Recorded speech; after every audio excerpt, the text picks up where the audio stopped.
Hello friends, आपका स्वागत है हमारे यूट्यूब चैनल स्टडी 26 पे। और आज के वीडियो में हम लोग देखेंगे जो बीए सेकेंड सेमेस्टर के बच्चे होंगे और उन्होंने इन्वायरमेंटल साइंस को लिया होगा जो एईसी के रूप में। ठीक है, तो एईसी के रूप में इन्वायरमेंटल साइंस जो भी बीए बीएससी बीकॉम कोई भी स्ट्रीम से हो आपने चुना है, तो आपको पता है कि हमने इसके बारे में बताया था कि इसमें कई एक वीडियो बना हुआ है जिसमें वायु प्रदूषण के बारे में हमने बताया था। आज के वीडियो में हम लोग जल प्रदूषण के बारे में पढ़ेंगे। पॉल्यूशन पढ़ रहे थे, ये अगला वीडियो है उसी कड़ी का। तो चलिए आज इसमें हम लोग समझते हैं कि आखिर जल प्रदूषण होता क्या है, इसके कौन कौन से कारक हैं, क्यों होता है वो समझेंगे, फिर इसके क्या प्रभाव पड़ते हैं उसको देखेंगे और कुछ उपाय भी बता देंगे कि कैसे इसको रोका जा सकता है। तो बिना विलंब के चीज़ों को शुरू करते हैं। नए होंगे तो चैनल को सब्सक्राइब कर लीजिएगा, लाइक कर दीजिएगा, वीडियो को शेयर जरूर कीजिएगा वीडियो पसंद आए तब। तो चलिए बिना विलंब के चीज़ों को समझने का प्रयास करें। तो देखिए जल प्रदूषण के बारे में आप यूं जाने कि देखिए पॉल्यूशन होता क्या है, पहले ही हमने बताया था, उसको बस रिवाइज कर देते हैं कि पॉल्यूशन का मतलब होता है बच्चों कि जो हमारा वातावरण है जो स्वच्छ है, साफ है, उसमें कुछ चीज़ें, ऐसी चीज़ें जो कि गंदी हो आकर मिल जाती है ना, तो वही पॉल्यूशन का काम करता है, यानी वो पॉल्यूट कर देता है। ठीक है, तो ठीक वैसे ही जल में भी वही चीजें हो जाएंगी कि कुछ ऐसी चीजें जो कि जल अगर मान लीजिए कुछ साफ है, उसमें कुछ ऐसी चीजें आके मिल जाए जो उसको दूषित कर दे, यानी कि उसको गंदा कर दे, तो वही प्रदूषण कहलाता है। ठीक है, तो जल में भी कुछ ऐसी चीजें जो कि आके उसमें मिल जाती हैं तो उससे वो दूषित हो जाता है या प्रदूषित हो जाता है। तो अब उसको देखेंगे कि जल प्रदूषण होता क्या है। तो देखिए जल हमारे लिए बहुत ही इंपॉर्टेंट है, यानी ये बहुत आवश्यक है।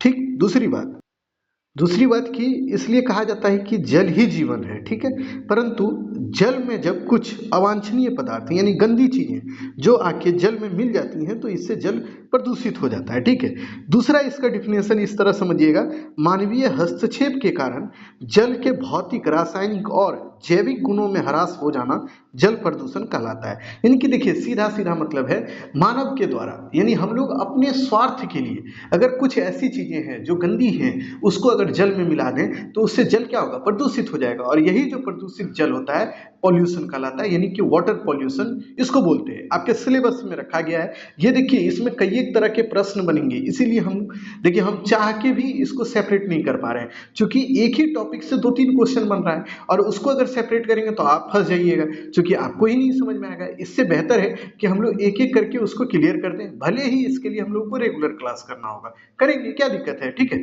तो बस आप अपना साथ बनाए रखिएगा, हम तो रेगुलर क्लास दे देंगे आपको। तो वाटर पॉल्यूशन के बारे में आप इतना समझ गए। वाटर पॉल्यूशन का मतलब होता है जल में कुछ ऐसी चीजें जो कि गंदी हो वो आके मिल जाए तो वो वाटर पॉल्यूशन कहलाता है। अब देखते हैं कि आखिर वाटर पॉल्यूशन का कारण क्या क्या है, यानी कि जल के प्रदूषित होने का कौन कौन सा कारण है उसको देखिए। तो देखिए जल के प्रदूषित होने का दो कारण होता है, एक होता है प्राकृतिक कारण, दूसरा होता है मानव निर्मित कारण। पहले देखिए प्राकृतिक कारण क्या है, वो कारण जो कि प्रकृति के द्वारा खुद ही खुद होता है, इसमें मानव का कोई हस्तक्षेप नहीं है। मान लीजिए कहीं पे एगो गांव है, वहां पे ये मान लीजिए तालाब है, यहाँ पे जल पूरा भरा पड़ा है। इसी में क्या होता है कि आप देखिएगा कुछ मछलियां खुद ही मर जाती हैं। अब मर गई, वही इसमें सड़ गई जल के अंदर, तो वो जो जल के अंदर सड़ेगी तो क्या होगा, धीरे धीरे जल वो दूषित हो जाएगा। आप उसमें नहाने जाइए या पानी पीना चाहिएगा तो पी पाइएगा, एकदम नहीं पी पाइएगा। ठीक है, तो ये सब होता है प्राकृतिक कारण, इसमें मानव का कोई हस्तक्षेप नहीं होता है, ये खुद ब खुद हो जाता है। ठीक है, तो प्राकृतिक कारण का मतलब यही होता है कि समझिएगा जो प्रकृति के द्वारा होता है खुद, उसमें मानव कुछ नहीं करता है, तो वो प्राकृतिक कारण है। अब मानव निर्मित कारण कौन कौन है उसको भी अलग से देखेंगे, पहले इसको हम समझा देते हैं आपको। तो देखिए जल प्रदूषण के प्राकृतिक और मानवीय कारक, दो तरह के कारक होते हैं। पहला प्राकृतिक कारक के अंतर्गत सड़ी गली वस्तुएं, जीव जंतु, वनस्पति पदार्थ जल स्रोत में जब मिल जाता है तो इससे प्रकृति मतलब इससे जल प्रदूषित हो जाता है, और इसी को जल प्राकृतिक जल प्रदूषण के प्राकृतिक कारक कहा जाता है। ठीक है, तो पहली चीज ये आप समझ गए।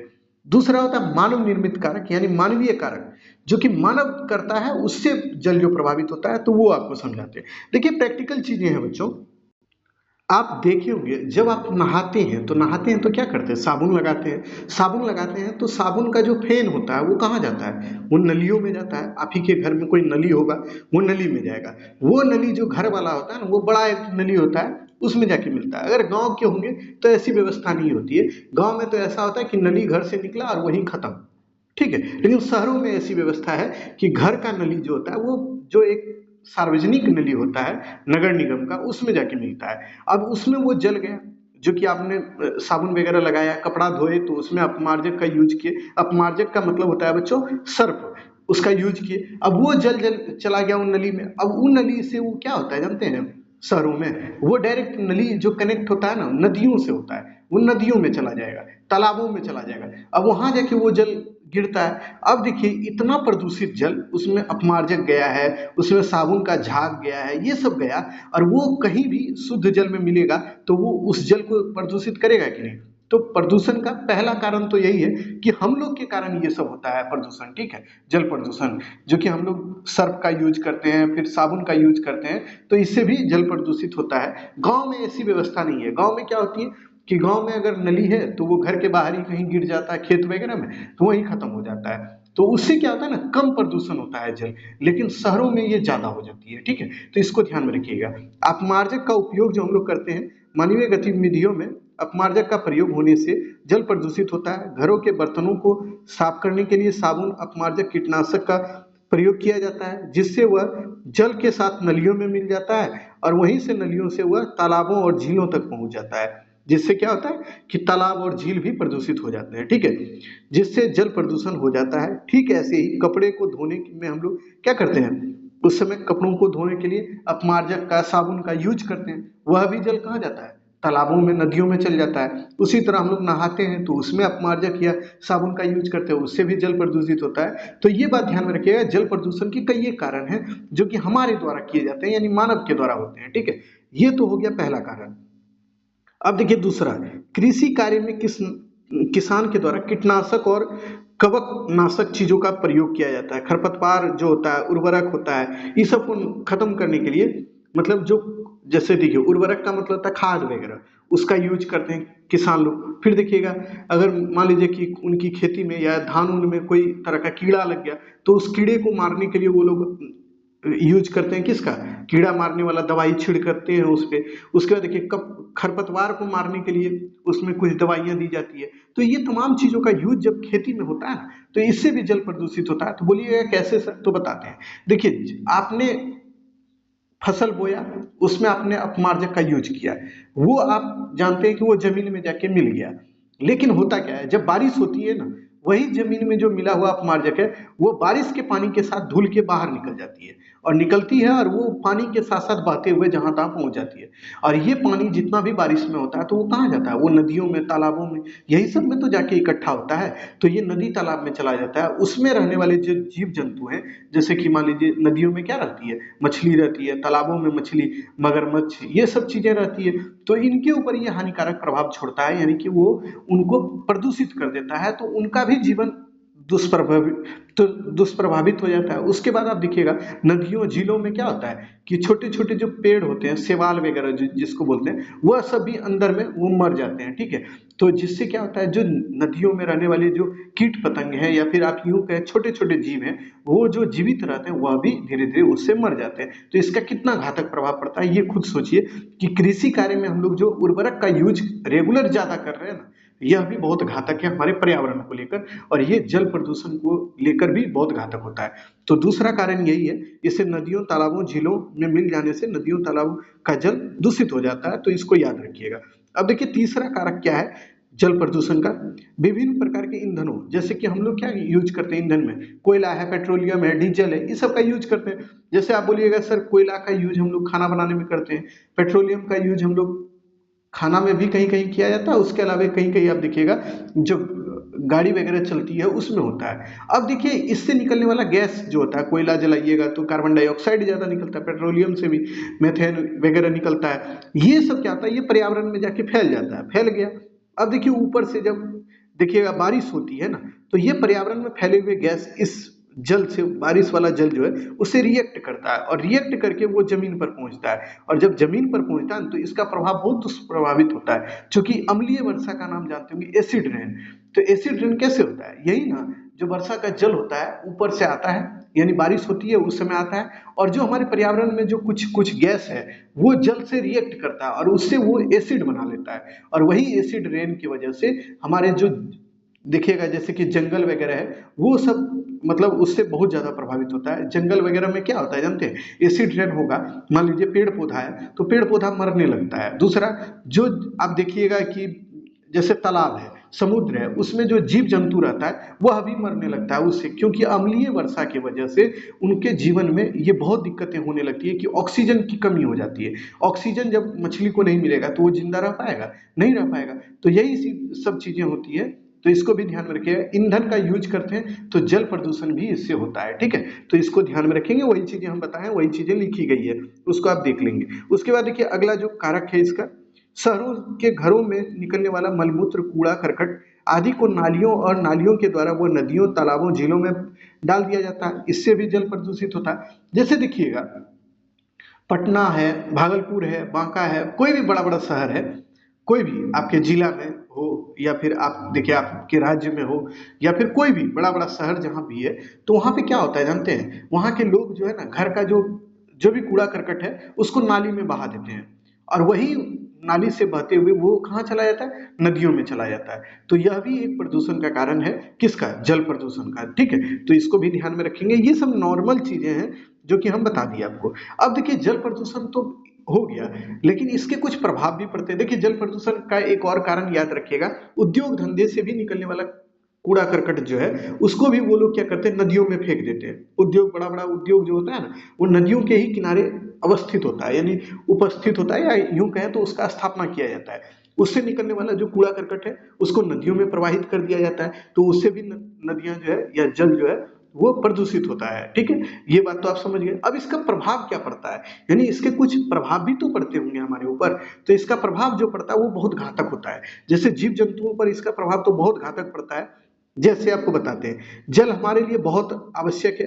पीने योग्य पानी हमारे पास बहुत कम है। जैसे कि मान लीजिए पृथ्वी पर 71% जल है, ठीक है, यानी कि 1-2% नहीं, 71% जल है, 29% ही मात्र लैंड है, यानी भूमि है। उसमें भी जानते हैं 71% जल होने के बावजूद पीने योग्य जो पानी है हमारे पास 1% के आसपास है, मात्र 1% के आसपास है जो कि पीने योग्य है। फिर कुछ पानी है जिसको कि पीने योग्य बनाने के लिए उसमें संशोधन किया जाता है, शोधन किया जाता है। शोधन का मतलब होता है ना, उसको शुद्ध किया जाता है तभी उसको पी सकते हैं, ठीक है। तो आप खुद सोचिए बच्चों कि इतना कम हमारे पास जल है, और उसका अगर हम लोग दुरुपयोग करेंगे तो क्या हम लोग ज्यादा दिन तक जल को पा पाएंगे, नहीं पा पाएंगे। हमारे पास दूषित जल ही प्राप्त होगा, जिससे कि हमारे लिए जीवन बहुत ही दुर्भर हो जाएगा बाद में। इसीलिए ये आवश्यक है कि हमें जल को दूषित ना होने देना चाहिए, उसको प्रदूषित होने से बचाना चाहिए, ठीक है, पहली कारण। उसके बाद देखिए, अब देखिए इसका अत्यंत आवश्यक प्रभाव मतलब अत्यंत घातक प्रभाव पड़ेगा अगर जल प्रदूषित होगा तो, ठीक है। ठीक ऐसे ही समुद्र, झील और फिर नदी, तालाब में रहने वाले जीव जंतु पर भी इसका बहुत ही घातक प्रभाव पड़ता है। अगर मान लीजिए जल प्रदूषित है तो समुद्रों में, झीलों में रहने वाली जो जीव जंतु है, जैसे मछली है, मगरमच्छ है, और भी जीव जंतु, डॉल्फिन वगैरह सारी चीजें जो रहती है, तो ये क्या, यह भी जीवित रह पाएगी, कभी नहीं रह पाएगी, क्योंकि उनका भी जीवन दुष्प्रभावित हो जाएगा इससे। क्योंकि देखिए हर एक जीव जंतु को शुद्ध हवा, शुद्ध जल, ये सब चाहिए। अगर ये चीजें नहीं मिलेंगी ना तो वो जिंदा नहीं रह सकती है। तो इसका प्रभाव जीव जंतुओं पर पड़ता है, तो इसको ध्यान में रखिएगा। और अगर मतलब ये घातक रूप से प्रभाव पड़े ना तो जीव जंतु जीवित भी नहीं रह पाएगी, ठीक है। तो इसको ध्यान में रखेंगे। पहला इसका प्रभाव क्या था उसको हमने बता दिया। दूसरा प्रभाव इसका क्या होता है, सबसे घातक मानव पर पड़ता है। अगर मान लीजिए कि हम लोग दूषित जल यानी कि आप कहें तो गंदा जल पिएंगे तो हम लोग को कौन कौन रोग होगा, तो देखिए हेजा हो सकता है, पेचिस हो सकता है, पोलियो, टाइफाइड, ये सब रोग हो जाएगा, ठीक है। और ये सब रोग आप जो देख रहे हैं ये बहुत आसान नहीं है, ये बहुत टफ भी है, यानी कि ये हमारे लिए बहुत घातक भी है। कभी कभी तो इससे मृत्यु भी हो जाती है, ठीक है, अगर हम लोग विषैले जल को पीते हैं यानी कि गंदा जल को पीते हैं तब। उसके बाद देखिए जल में क्या होता है ना, विषैली धातुएं भी होती है, और उसके वजह से भी हम लोग को कई एक तरह की बीमारियां होती है, जैसे हृदय से संबंधित बीमारी, गुर्दा, फेफड़ा, मस्तिष्क से संबंधित बीमारियां भी हो सकती है। उसके बाद देखिए जल में आप देखिए आयरन पाया जाता है, पारा पाया जाता है, ये सब धातु जो पाया जाता है ना, इससे भी हम लोगों को कई एक तरह की बीमारी हो जाती है। ठीक है, तो इसका मतलब ये है बच्चों कि अगर जल दूषित रहेगा तो हम लोगों को कई तरह की बीमारियां हो सकती है। ठीक, इसको ध्यान में रखेंगे। दूसरा इसका प्रभाव यही होता है जो कि हमने बताया है। अब तीसरे प्रभाव को हम लोग देखते हैं कि जल प्रदूषण का तीसरा प्रभाव क्या होता है। तो इसका तीसरा प्रभाव पारिस्थितिकी तंत्र पर पड़ता है। पारिस्थितिकी तंत्र का मतलब हमने बताया था कि इकोसिस्टम जब हम पढ़ा रहे थे, खाद्य श्रृंखला ये सब बताए थे ना, वहां पे हम बताए थे कि पेड़ पौधा होता है पारिस्थितिकी में, फिर चूहा होता है, चूहा के बाद बिल्ली, बिल्ली के बाद आप देखिएगा शेर होता है। ये सभी पारिस्थितिकी तंत्र के पार्ट होते हैं, उसमें मानव भी होता है। ठीक है, तो ये जो पारिस्थितिकी तंत्र है ना बच्चों, एक दूसरे से लिंकअप है। और मान लीजिए जल प्रदूषित है तो क्या होगा, इसका प्रभाव पेड़ पौधों पर पड़ेगा, इससे पेड़ पौधे मरने लगेंगे। क्योंकि देखिए पेड़ पौधे को भी शुद्ध जल चाहिए, अगर उसको अशुद्ध जल मिलेगा तो उससे वो मर जाएगा। उसके बाद जीव जंतु पर क्या प्रभाव पड़ता है वो तो हम बताए, क्या कि आप जानते हैं जीव जंतु जो कि जैसे कि जो पानी में रहने वाला जीव जंतु है या फिर कुछ जो जानवर है, वो लोग क्या होगा, मरने लगेगा, उसको शुद्ध जल नहीं मिलेगा। मनुष्य के ऊपर कई एक तरह की बीमारियां होगी। ठीक है, इससे पारिस्थितिकी तंत्र का संतुलन जो है वो बिगड़ जाएगा, इससे पर्यावरण पर इसका बुरा प्रभाव पड़ेगा। जिससे क्या होता है कि अगर मान लीजिए पारिस्थितिकी तंत्र या पर्यावरण पर इसका बुरा प्रभाव पड़ेगा जल प्रदूषण का, तो इससे क्या होगा, जब गर्मी का दिन होगा तो गर्मी बहुत ज्यादा होगी, जब वर्षा का दिन होगा तब बरसात ही नहीं होगा, जब ठंडा का दिन होगा तब ठंडा ही नहीं होगा। तो ये सब दिक्कतें शुरू हो जाएगी। ठीक है, तो इसका प्रभाव तीसरा यही पड़ता है, इसको ध्यान में रखेंगे। अब देखिए इसका फोर्थ जो इसका इम्पैक्ट है उसको देखिए, यानी चौथा प्रभाव क्या पड़ता है। तो इसका देखिए चौथा प्रभाव पेड़ पौधों पर पड़ता है, इसका घातक प्रभाव, क्योंकि पेड़ पौधे इससे मर जाएंगे। और मान लीजिए कि दूषित जल है, उसमें कुछ अपमार्जक या कोई अन्य तरह की विषैली चीजें मिली है, उसको उस जल को आप पेड़ पौधों में डाल दीजिएगा तो पेड़ पौधा जीवित रहेगा नहीं रहेगा, उससे मर जाएगा। ठीक है, उससे भूमि भी बंजर हो जाता है। यानी कि ये तमाम जो प्रभाव है ना जल प्रदूषण का, हमारे दैनिक जीवन में देखने को मिलता है, इसको ध्यान में रखिएगा। ये बहुत आसान टॉपिक है, बस इसको सुन लीजिएगा ना तो याद हो जाएगा कि मतलब जल प्रदूषण के कौन कौन कारक हैं वो बता दिए, उसका प्रभाव क्या पड़ता है वो बता दिए। अब इसके निवारण के कुछ जो है उपाय उसको बता देते हैं। यानी कि जो जल प्रदूषण है उसके नियंत्रण के कौन कौन से उपाय किए जा सकते हैं उसको आप देखिए। तो देखिए जल प्रदूषण भारत ही नहीं संपूर्ण विश्व का एक घातक, मतलब घातक यहाँ लिखिएगा, घातक कारक है बनकर उभरा है, यानी कि समस्या बनकर उभरा है। इससे न केवल जान माल यानी कि जो जनजीवन है वही प्रभावित नहीं होता है, बल्कि पर्यावरण भी इससे प्रभावित होता है। इसके रोकथाम के लिए कुछ महत्वपूर्ण उपाय किए जा सकते हैं जो कि निम्नलिखित हैं। कौन कौन उपाय करने चाहिए पर्यावरण प्रदूषण को रोकने के लिए, अब उसको देखिए। तो पहला उपाय जो है उसको आप देख लीजिए। जल प्रदूषण को रोकने के लिए सबसे महत्वपूर्ण उपाय यह है ना कि जनमानस को जल प्रदूषण को कम करने के लिए जागरूक करना। यानी कि देखिए हम लोग सब जानते हैं कि जल प्रदूषण इन इन कारणों से होता है जो कि हमने बताया। अब क्या होगा कि अब जो जनता है उसको अगर हम लोग इससे अवेयर कर देंगे कि भाई देखिए जल प्रदूषण, अगर आप अपमार्जक का यूज करते हैं जल के निकट तो इससे जल प्रदूषित हो जाता है, तो ऐसा कीजिए कि अपमार्जक का यूज जल के निकट नहीं करके उसको इस जगह पे कीजिए ताकि वो जल जो है आप फेंकिए तो साफ जगह पे फेंक दीजिए ताकि वो अन्य जलों में जाके ना मिले। ऐसी चीजें जब आप बताइएगा जनता को तो उससे क्या होगा, वो अवेयर होगी, उसको लगेगा कि देखिए हमारे लिए जल कितना इंपॉर्टेंट है, कि जल के बिना हम लोग जी नहीं सकते, अगर उसको हम लोग अशुद्ध कर देंगे तो हम लोग और भी ज्यादा नहीं जी पाएंगे। तो इसीलिए वो उसको भी क्या करेगी, कंजर्व करने का प्रयास करेगी, यानी उसको दूषित होने से बचाने का प्रयास करेगी।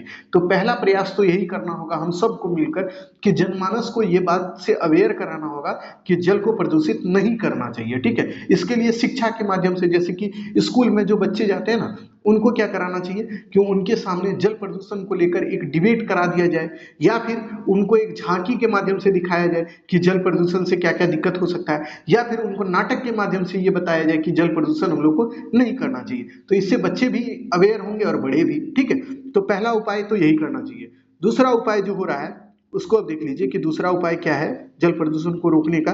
तो वो है कि हमें व्यक्तिगत रूप से भी प्रयास करना होगा, ना केवल हमें ये कि जनता करेगी या सरकार करेगी इस पर छोड़ देना होगा, बल्कि हमें भी प्रयास करना होगा कि जल प्रदूषण को रोकने का। ठीक है, तो इसके लिए क्या, कल कारखानों उद्योगों से निकलने वाला जो अपशिष्ट पदार्थ है उसको क्या है, कूड़े कचरे को हम लोग जल में ना फेंक कर उसको सही से उसको कूड़ेदान में फेंके, या फिर उसके लिए कुछ एक होता है ना स्पेशल व्यवस्था करे ताकि कूड़ा वहीं पे फेंका जाए, ताकि अन्य चीजें इससे प्रभावित ना हो।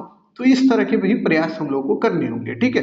जैसे नदियों, झीलों, तालाबों में नहीं फेंकने से क्या होगा कि नदी, तालाब, झील जो है वो दूषित नहीं होगा, ठीक है। अब देखिए तीसरा इसका क्या हम लोग को करना चाहिए, इसका करना चाहिए कि उपचार परंपरागत तरीके से काफी खर्चीला है। यानी मान लीजिए कि जल प्रदूषण को अगर रोकना है, उसको रोकने के लिए अगर हम लोग करना चाहें, या यूं कहें कि जल कुछ प्रदूषित है उसको शुद्ध करना चाहें, तो उसको अगर शुद्ध करना चाहेंगे तो उसमें बहुत खर्च होगा।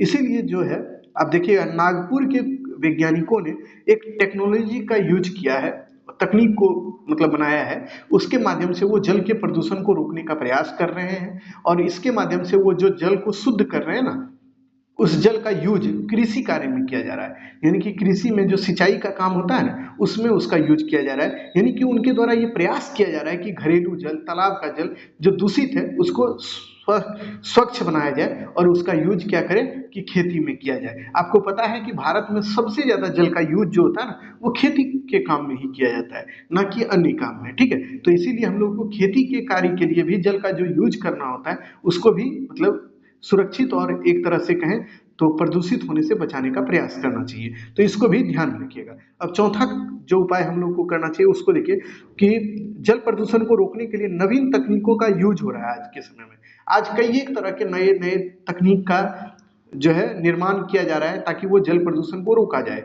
इसके माध्यम से जल, नदियों के जल को, तालाबों के जल को, सीवेज जल जो होता है उसको शुद्ध करने का प्रयास किया जा रहा है। इन तमाम कारणों से जो जल शुद्ध होता है उसका यूज सिंचाई कार्य में किया जाता है। यानी ये सब प्रयास किए जा रहे हैं जल प्रदूषण को रोकने का, ठीक है। और हमें भी करना चाहिए, आपको भी करना चाहिए, हर किसी को करना चाहिए कि हमें पर्यावरण को शुद्ध बनाना है तो जल को प्रदूषित होने से रोकना होगा, बचाना होगा। तभी हम लोग अत्यधिक दिनों तक जल का उपयोग सही तरीके से कर पाएंगे, ठीक है। तो ये पूरा का पूरा टॉपिक था आपका कि जल प्रदूषण होता क्या है, जल प्रदूषण के कारण कौन है, उसके प्रभाव क्या है, और उसको कम करने के लिए कौन कौन से उपाय किए जा रहे हैं या करने चाहिए, उनको हमने बता दिया। तो ये पूरा का पूरा आपसे यहीं से क्वेश्चन बनेगा, इसको ध्यान में रखिएगा। क्वेश्चन इससे जो भी बने उसको अच्छे से लिख के आइएगा। आप चीजों को समझ गए होंगे तो आपको फिर से पढ़ने की आवश्यकता नहीं होगी। अगर एग्जाम जिस दिन हो ना, उस दिन खाली वीडियो देख के चल जाइएगा तो आप अच्छे से उत्तर लिख के आ जाइएगा, ठीक है। तो आज के वीडियो में इतना ही, फिर मिलेंगे नए वीडियो में। वीडियो पसंद आए तो आप लाइक, सब्सक्राइब कर सकते हैं, कमेंट में अपनी प्रतिक्रिया दे सकते हैं। फिर मिलेंगे नए वीडियो में, तब तक के लिए धन्यवाद।